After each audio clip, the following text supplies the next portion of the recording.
Okay, hi everybody. So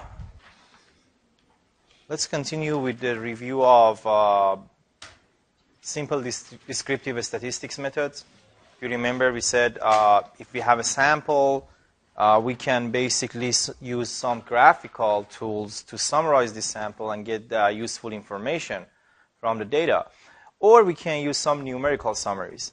And the numerical summaries are very easy. Either they are central tendency statistics like mean, median, and mode, or variability statistics, range, variance, and standard deviation. Then we also basically talk about different statistics for showing, they call sometimes positional statistics, which they show the different position in the distribution. We basically introduce different percentiles, if you remember, how to calculate percentiles and how to calculate quartiles.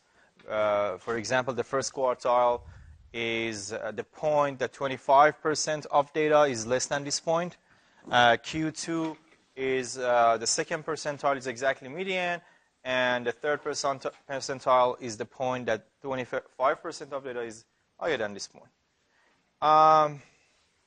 With regard to graphical summaries and graphical tools, we have started with a very simple tool called histogram. And histogram basically give us some useful information, like the central tendency of data. Where is the center of data? Also the shape. So this is the center. I don't know if you can see. Let's see. I need to change this one. Yeah, now you can see that. Okay. So this is the center of data. And the shape of distribution, is it symmetric or not? And also some information about variability. Okay, how spread are the data? We talked about box plots. So anybody remembers what information box plot can give us? Like this box plot? All the positional statistics.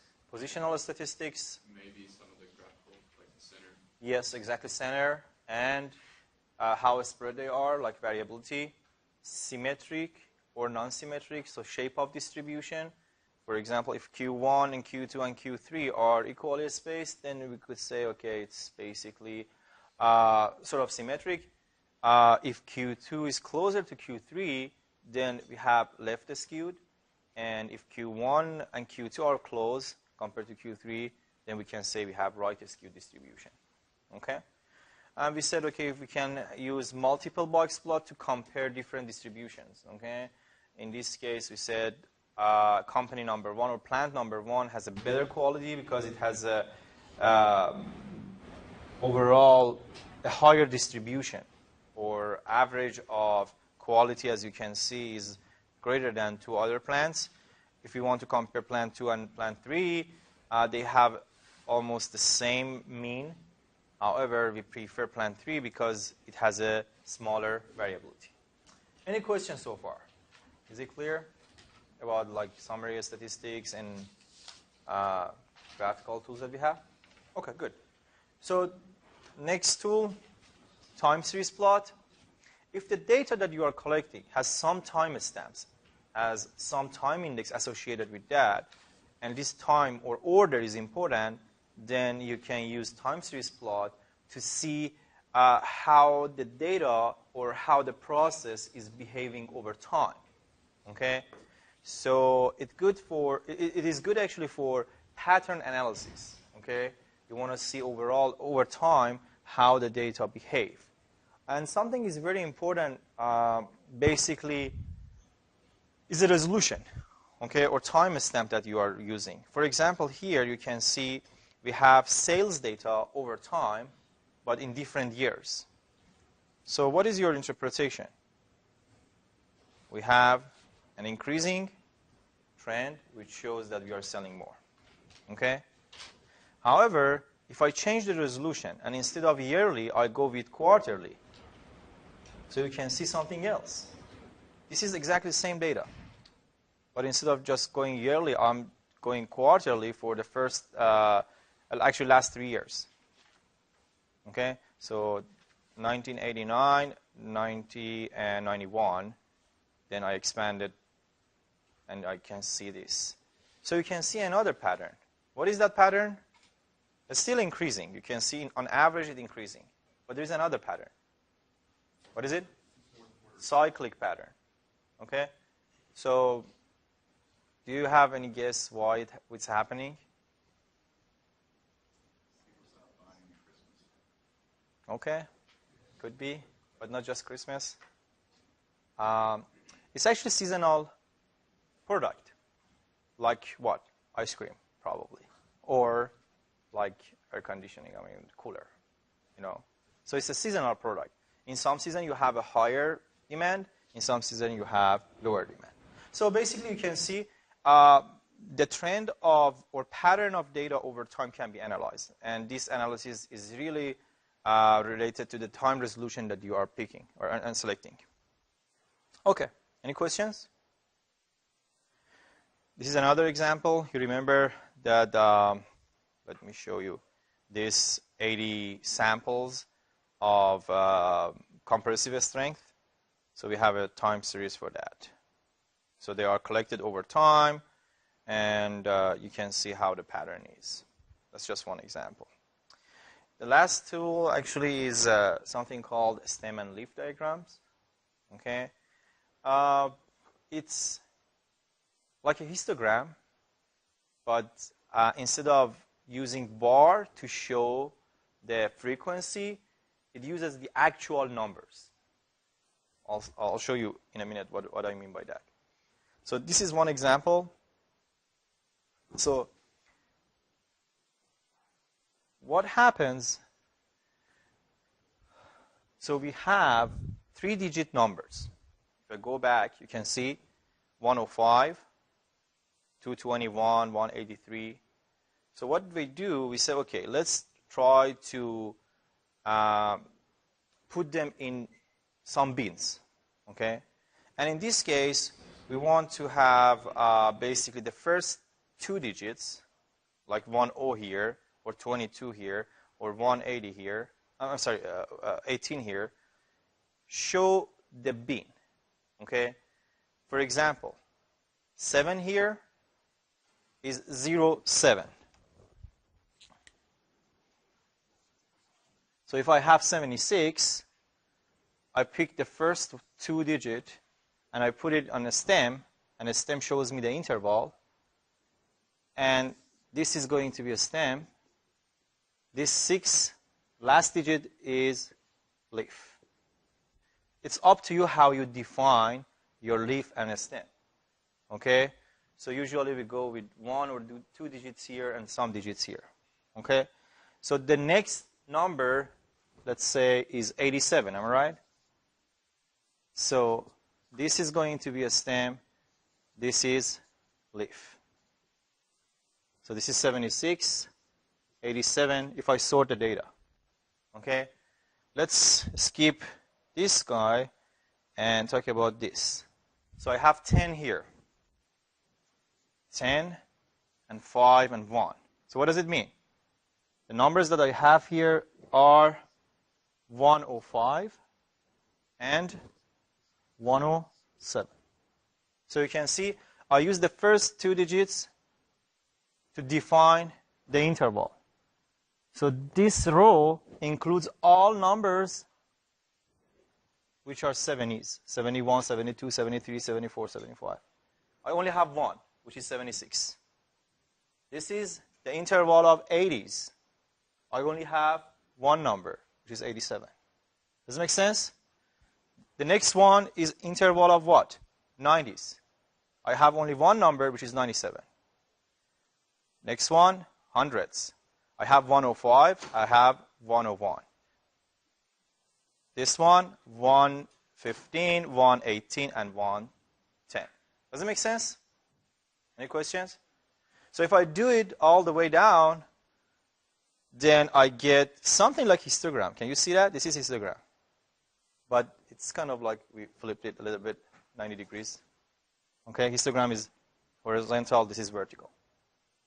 Okay, and you can get the same information that you get from histogram. The only difference is you can see the actual numbers as well. Okay, any questions?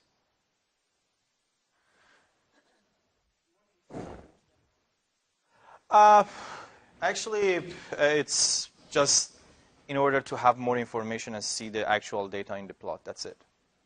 It's nothing more informative compared to histogram.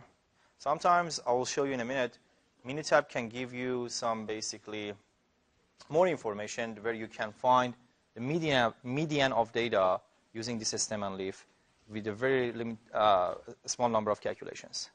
Okay, and I'll show you how. There are a couple of examples of a stem and leaf. For example, this guy,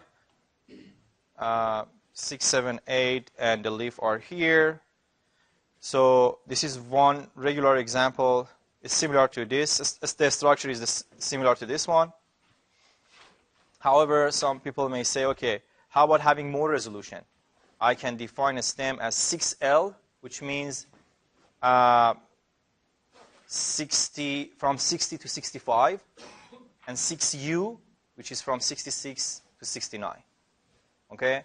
So L means the lower part, U means upper part.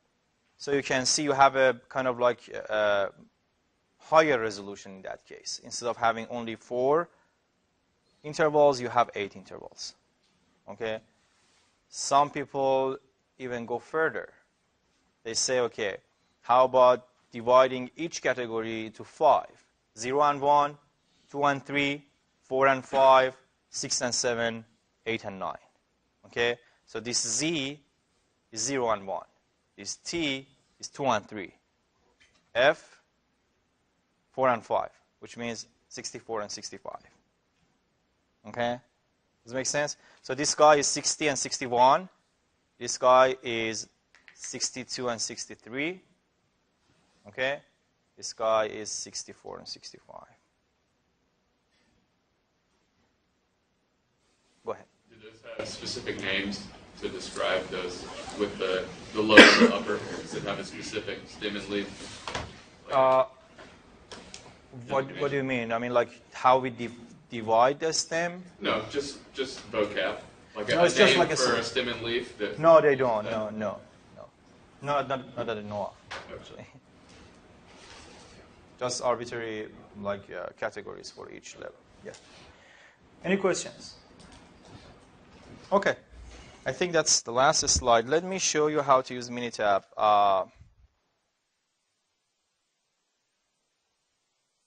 Okay, this is Minitab. And as you can see, this is kind of like a spreadsheet. It's like Excel. Okay. It has one part that you have different columns. So what we do, we usually put each variable in one column, and different rows shows different observations. Does it make sense? For example, this is one observation from the strength example, compressive strength example. This is the second observation, third observation. So I basically enter them in one column. This is another variable called waiting time. Okay? This is another variable where we want to compare 3 weeks of different productions. Okay? Another variable which I want to compare, actually see the relationship between hydrocarbon level and purity. Okay? So here, this is a session. If you know how to program with Minitab, because this is also something like R or MATLAB, you can program in it. But you can either use the menus to do analysis or program here. Okay? And in this session, you can also see some of the output.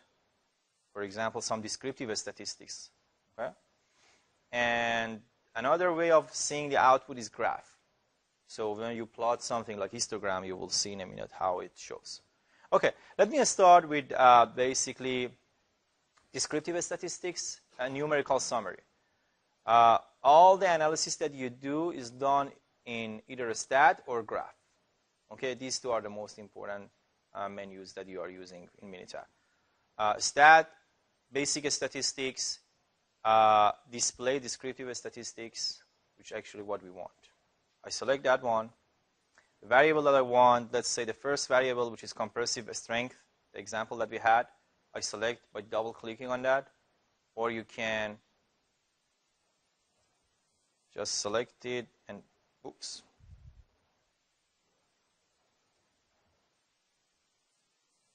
And then select button, okay? Then you have different statistics that you want. These are different statistics. For example, sample mean, standard error of mean, which you will learn later. The standard deviation, if you want, you can have variance. Coefficient of variation, which is coefficient of variation. Anybody knows what it is? No? Have you seen this before? Is it like the mean over the standard deviation? The other way around. That's correct. Close enough. Is this guy. And if you want to estimate that, it's sort of like S divided by X bar.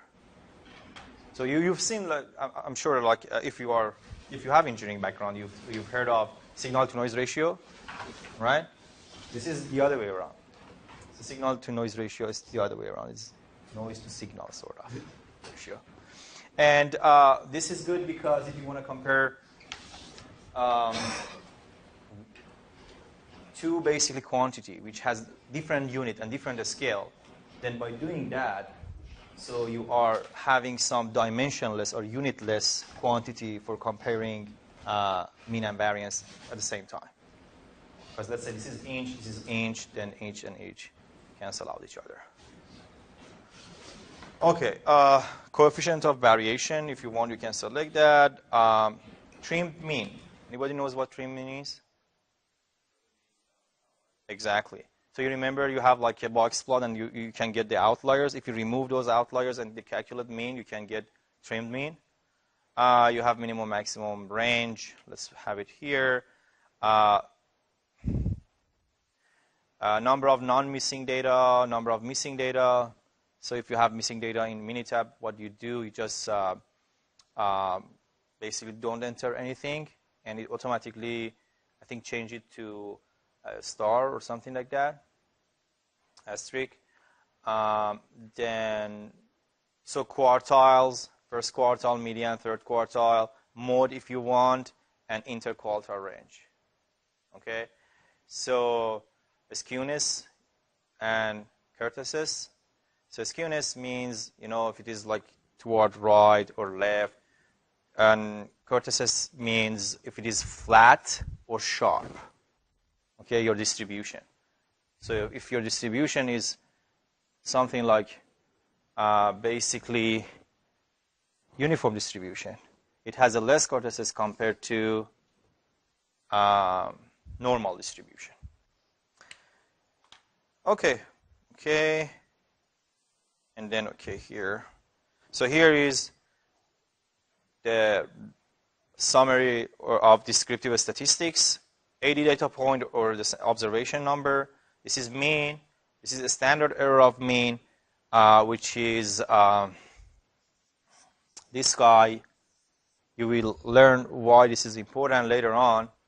But standard error of mean is S divided by square root of n. Trimmed mean. You can see trimmed mean and mean are very similar. What does it mean? We don't have so many outliers. Okay? Or if we have outliers, they are actually in both sides, not just one side. Okay? Because when we remove them, it doesn't affect the actual mean a lot. Okay? Or I would say outliers are symmetrically distributed. Put it this way. Standard deviation, variance, coefficient of variance, minimum, maximum, quartiles, and IQR, which is used for detecting outliers, and so on and so forth.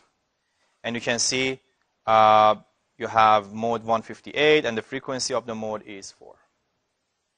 Any questions? By the way, can you see that from back or not? I don't know if you can. Yeah, I can basically enlarge it. Maybe next time. Better now. Okay, you had a question. How do we download this software? I'm sorry? Can we? Is this like open source? No, it's not. So, but VLab, Georgia Tech, like VLab, there is a virtual lab. You can access this software through that. Actually, no. MATLAB can do the similar thing. This is, okay, put it this way. MATLAB is for so many different things. This is only for statistical analysis. MATLAB also has some modules for statistical analysis. But if you compare MATLAB statistical analysis with this one is better. Not in all aspects, but in some aspects. At least for this course. But when I give you some, you want to do your project, feel free to use anything. R, MATLAB, Minitab, anything. Okay. Any other questions? So let's see. Histogram. Graph, histogram. If you want to see it's coming from a normal distribution or not, you can say with fit. Okay. Then push OK. You select your variable. Let me select that example, the strength example. Then I think in data options, oh no, sorry. Where is that? Here. Okay, let me go back. Data view, distribution. Okay. If you want to check if it's coming from a normal distribution, visually, you can do that, or other distributions. So you have so many different distributions that you can basically see if it's coming from exponential distribution or not. Let me start with normal distribution. Okay? Then push OK. Default is normal. Okay. You'll see the histogram. It's fairly normal distributed. It gives you also some summary statistics like what is the mean and what is the standard deviation and the sample size. And you can see it's symmetric. And this is basically, put it this way, this is a normal distribution with this mean and this variance, standard deviation. And it basically put it on top of your histogram to see how much deviation they have. Okay? For example, this guy has a little bit higher mode compared to the normal distribution, but that's okay. Let me do faster. So the next tool is, let's say, box plot. Again, graph, box plot. Simple. If you only have one variable, if you want to compare, you remember we compared plant. I will tell you we can use multiple Y's. And let's just start with simple. I select this variable, and then OK. You can see it's fairly normal distributed, it's symmetric. And as I said, we don't have all outliers in one side. Outliers, two outliers here and one outlier here. So they cancel out each other. That's why the mean and trimmed mean are very similar. Okay? Any questions so far? So let me show you how to compare three different categories in terms of box plot. Let's say we have production in 3 weeks. Okay, we want to see and compare those 3 weeks using box plot. Graph, box plot, multiple Y's, and then I select these 3 weeks. I select it. Okay, and you can see that. This is basically 3-box plot. If you go over, basically, move your mouse over the box plot, you get the information that you want. Q1, median, or Q2, Q3, interquartile range, and the whiskers. You know, what I mean by whiskers is the end of this guy, or the beginning, and the end here. Okay? You can see that. And the number of sample, which is sample size, is equal to 10 in that case. Any questions? And you can compare them. This guy has a much smaller variability compared to this guy. But in terms of mean, they are about the same. Or in terms of median, not mean. Any questions? Marks on the y-axis for fine grain. I'm sorry? Is it possible to change the ticks on the y-axis to like instead of like bigger to 1, you do like 1.5? I think you can do that. I think if you double click on this, yes, you can change the scale just by double clicking on that. Any other question? Okay. Let's see. Stem and leaf diagram. Oops. Graph. Stem and leaf. This guy. And then that increment is basically for defining your basically intervals. As you can see, this is the stem. These are leaves, which is basically the histogram shape. And this is interesting, basically, is a frequency, cumulative frequency. Okay? But it's cumulative from both sides. So as you can see, in this basically interval, you have one observation.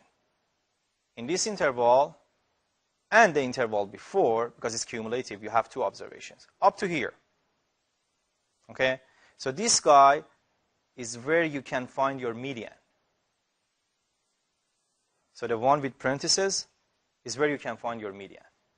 And then after that, as you can see again, if I start from the beginning, it's cumulative from the down to top. Okay? So our median is located here. And basically, if you want to do the median, find the median. So what is the sample size? Is 80. What should we do for the median? Do you remember that? So it's the average of 40 and 41. Divided by 2 is 40. We know that there is no middle point when the observations are even. So the average of 40th and 41st observation. Okay? So I have 37 here. So this is going to be 38.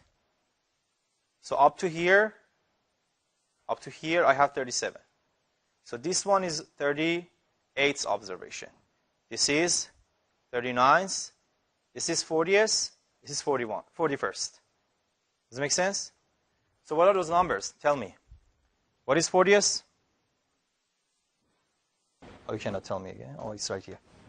Is what? 160. How about 41st? 163. So you take the average is 161.5. That's your median. Does it make sense? Again, up to here is 37 observation. This is 38, 39, 40th. So 40th has 0. I have 16 here, 16, and I put 0 in front of it. It's 160. The other one is 163. Take the average, 161.5. If I go back,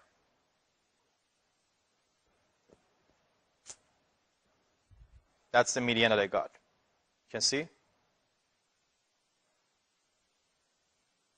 Here. That's exactly the same thing. 161.5. Okay.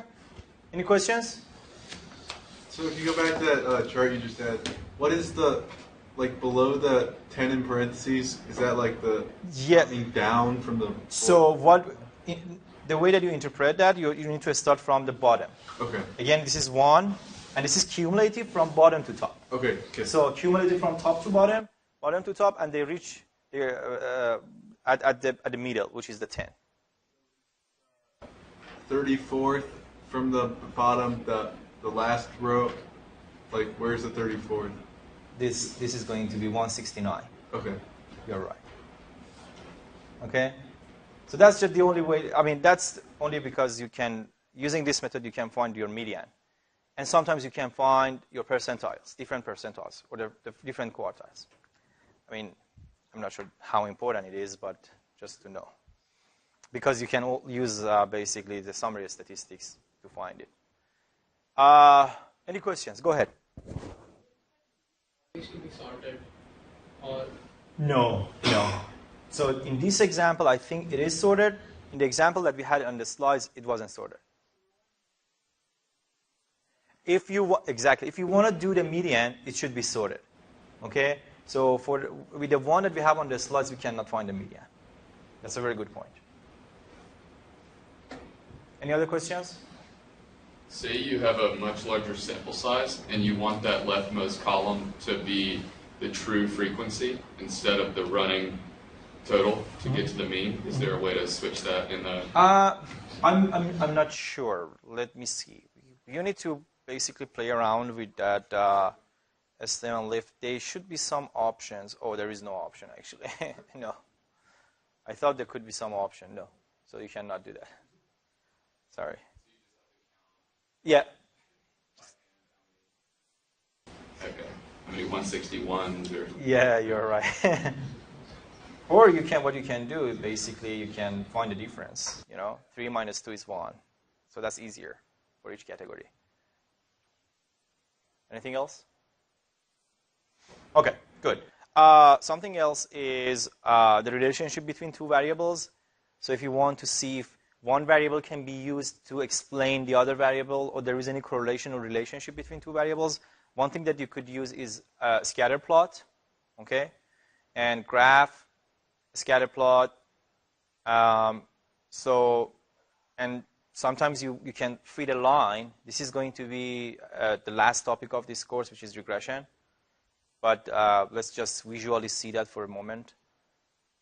The first variable, let's say we want to see purity as a function of hydrocarbon level. That was the example we had in the very first class, if you remember. Then push OK. That's what you see. So this is purity. This is the first observation. You can see what is the level of purity and the level of hydrocarbon. It's 0.87. Actually, 87.9 versus 0.87. And they have fairly a straight relationship. Okay, straight line. Any questions? Is it clear? Go ahead. Can you add the kind of measurements that you get with the box plot and things like that directly to the graph? Like have it displayed by hovering or anything like that? Not here. You can, if you have more variables, let me see. There is something called matrix plot. Okay? And in some software, even not in this one, they give you basically the histogram of each variable. So what they do, I think some software like SAS or S Plus or SPSS gives you this information. So what you can do, you can say this is one variable, this is another variable, and I can have something like this. And some software gives you histogram for X here, so which is the projection of this basically sample onto X, and give you basically histogram like this. Okay, and histogram here. Some software give you even the box plot for X and the box plot for Y, but not Minitab. And actually, it's useful because you can have everything like in one plot. We will learn about this scatter plot and how we can find the equation for this line when we cover regression. Okay, any questions? Good. So let me see what we have here.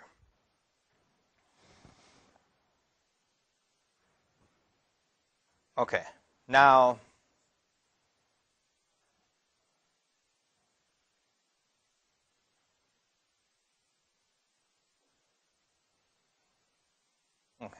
review of probability. So I think in this class and a couple of next class, I want to review the distributions that we use for statistical analysis, both discrete and continuous distributions, and some very important distributions which are called sampling distributions. I think you've seen this before, some of those distributions before, like binomial, Poisson, geometric, negative binomial. These are discrete distributions that we are going to cover.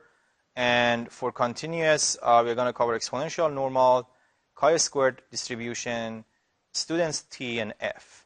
And I think you've seen this before, some of those distributions, especially like chi-squared, student T and F, even used it for confidence interval stuff. But here we are going to learn how they are related to normal distribution. These are called sampling distribution. So what I mean by that, if you have a normal population and you collect a sample and then apply a function to that sample, for example, take the average, what is the distribution of that average? Okay, so this is called sampling distribution. And we will see that sampling distribution is pretty much related to chi-squared student T, or T for short, and F. Okay? And that part is interesting. Okay, review of probability distributions. Let's just start with the basic definition of random experiment. What is a random experiment? Without looking at the board. Anybody? Random experiment. Experiment? Yep, that's one example. What's the definition? That's a good example. You don't know the outcome before doing it. Okay? So the random experiment is the outcome of experiment is not known, is uncertain before you know it. Exactly what you said. Flipping a coin, you don't know it's head or tail. Okay? That's a good example. Or basically rolling a dice. You don't know what number is going to show up. That's the definition. So what is a random variable? Random variable is a variable. So basically, if you have a random experiment, and for the coin, it could be head and tail. All right? Let's show it just for short, head and tail. And if I assign a number, like 0 and 1 here, okay, and I can call this as a variable which gets only two values, 0 and 1, and this variable is called random variable. Okay? And random variables could be basically either continuous or basically discrete. Okay?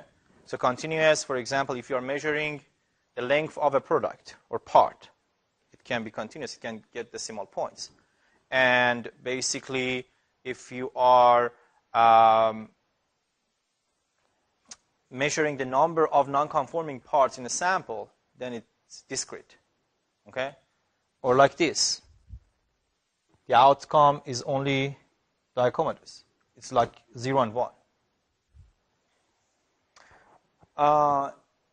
Type of random variables, as I said, could be discrete and continuous. And for each of them, we have basically probability distributions to model those random variables. We have discrete distributions for discrete random variables. Examples, as I said, okay, not okay, quality of the part. And this is very interesting. Usually when something is good, we show it with 0. And if it is non-conforming or not good, we show it with 1. Okay? The number of typos on a typed page is another example. Or let's say the number of scratches on a surface of a refrigerator. That's another example. Okay. Probability mass function we usually use to model discrete random variables. That's basically the definition of probability mass function, or the conditions. It should be always greater than or equal to 0. And if you add them up, it should be equal to 1. Okay? Make sense? These are the definitions you've seen for probability before. Okay. So as you can see, point probability, for example, probability of x equal to a, if a is an integer number, okay, or belong to the domain, then the probability is not 0, it's a number. But if it is a non-integer number, then this probability is equal to 0. As you can see, this is discrete. So here I have probability, but here in between I don't have any probabilities. Okay? So that's why it's a discrete distribution. Very simple. One example, number of observed 6 in 2 rolls of a dice. Okay? So if I roll a dice twice, how many 6 I can observe? It could be, so basically my random variable is what? is that number of 6 I'm observing. It could be none. It could be 1, 6, or how many? 2. Okay? Then what I do, this is x, this is px equal to a, and these are basically a, let's say. A could be 0, 1, and 2. So what is the probability of not observing a 6 in 2 rolls of the dice? So the first one is 5 over 6. The second one is what? Same. So it's 5 over 6 raised by 2. How about observing 1? So either your first one is 6, first basically dice is 6. What is the probability of that? 1 by 6. And second one is not a 6, which is 5 by 6. And the other way around. So it could be the first one not a 6, which is 5 by 6, and the second one is a 6. So I add them up. This gives me 2,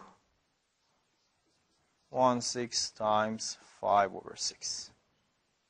How about the last one? Both of them are 6. 1 by 6 raised by 2. Okay?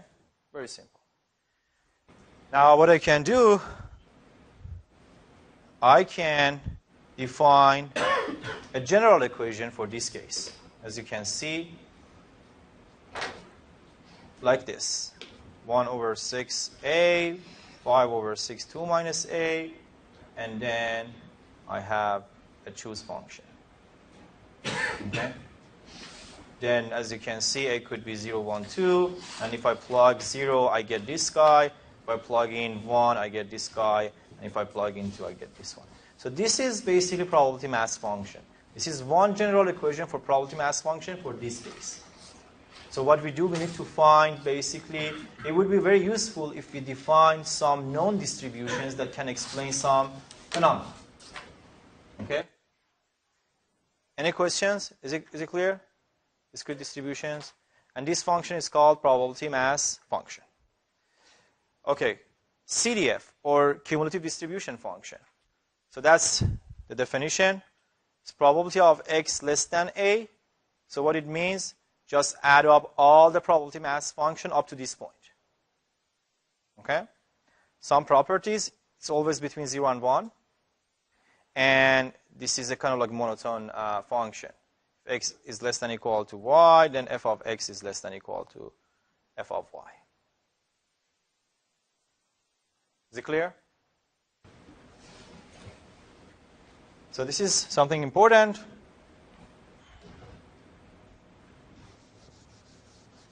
We use it later on a lot, actually, this property. It says if you want to calculate the probability of x between a and b, and a basically is not inclusive, b is inclusive. Okay? Then this is equal to f of b, and this f is the cumulative distribution function, minus f of a.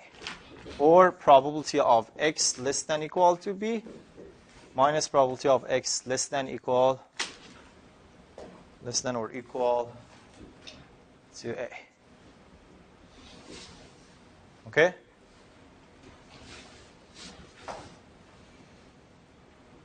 So look at this.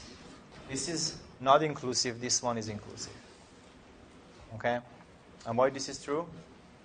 Let me just show you how. But both of them here are inclusive. Can you see that? So here is why. Let's say this is A. This is B. Okay?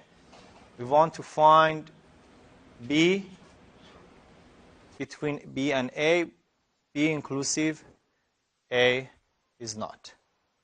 Does it make sense? So what we do, we say, okay, what is probability of X less than or equal to B? Let's say this is B. This is A. Okay. That's the probability. Okay? And what is the probability of X less than or equal to A? Is this probability. Okay? So if I remove this black area, what I end up with is B inclusive, but does not include A. So that's why this equation is equal to this one. Does it make sense? Just a simple mathematical fact. And if you want, for example, to calculate this guy, then what you can do, you can basically try to transform this one in this form. How? Because we are talking about integer data points. Okay? So I can say greater than or equal to A is the same as saying greater than A minus 1. Does it make sense? And B. Then I have this form. Then I can easily say it's going to be f of B minus f of A minus 1. That's it. Or if this one is not inclusive, you can play the same game. Any questions? Is it clear? So is it too simple? Bear with me. A couple of more classes gonna be like that. It will get better. Okay. Then you have basically, as I said, this guy. Continuous distributions, when you have continuous random variables, definition is something like this. You just replace summation with integrals.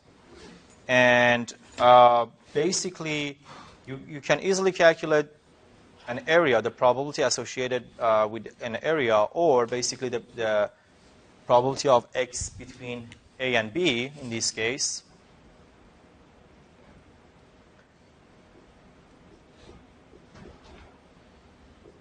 Which is you integrate your PDF function from A to B.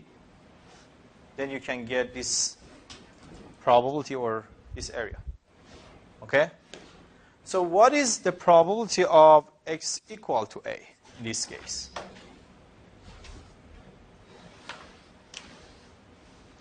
The area to the left of the 0 point. Oh, how about the probability of X less than A? Oh. That one is the one that you said. So let's start with the probability of X equal to A. I heard some 0. So the point probabilities for continuous distribution is 0. Okay? I mean, intuitively, it's easy to understand. Basically, let me give you one intuitive explanation. So when we say probability of X equal to A, let me write it down here.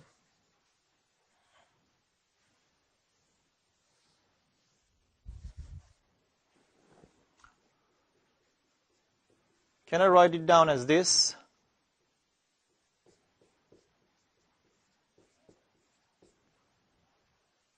So it's going to be what? Integrating the PDF function from A to A, which is what? 0. I mean, this is not a rigorous mathematical. I mean, there is a rigorous mathematical, basically, proof for that. But this one is just to show why the point probabilities are equal to 0. Then, okay, the same reason I can say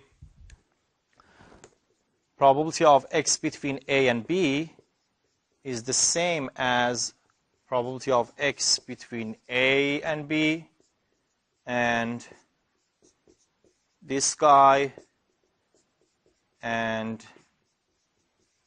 this guy. They are all the same because point probabilities are equal to 0. So it doesn't matter if you have equality or not. Okay?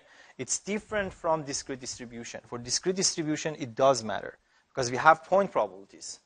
For continuous distribution, it doesn't matter. Okay? Any questions? Oh, I think we're out of time. So hopefully on Wednesday, we go over that. Have a good weekend.